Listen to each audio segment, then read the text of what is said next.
You're probably wondering, what am I doing in here anyway? Well, I'm exercising the seat tracks in this W116.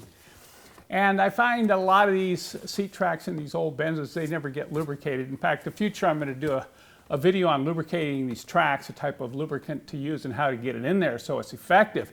But I tell you, when these things get stiff, a couple things happen. One, you can't adjust the seat. You can't adjust the height of the seat. And it's really hard to move it all the way back and forth. And if you can't adjust the height all the way back and forth, and you can't adjust the seat all the way fore and aft, you can't get to the 4 bolts that hold the seat in. So if you ever want to remove one of these seats, you've got to be able to move the seat.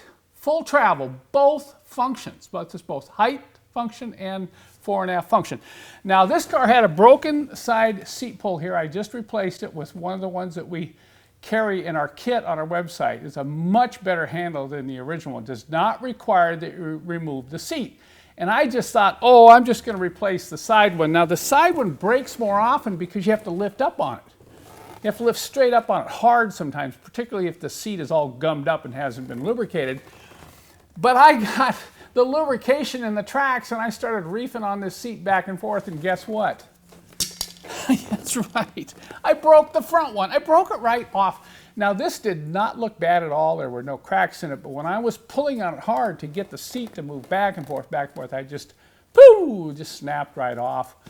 So I'm going to recommend that you consider replacing these, particularly if you have a W116 or W123 that you're very fond of and that you drive a lot, because these aftermarket replacement heavy-duty plastic handles are still available. I don't know how much longer they're going to be available, but if you're going to replace one, I would say that you probably should replace 4, because soon after you replace the one, the other or the others will break on you, knowing Murphy's Law.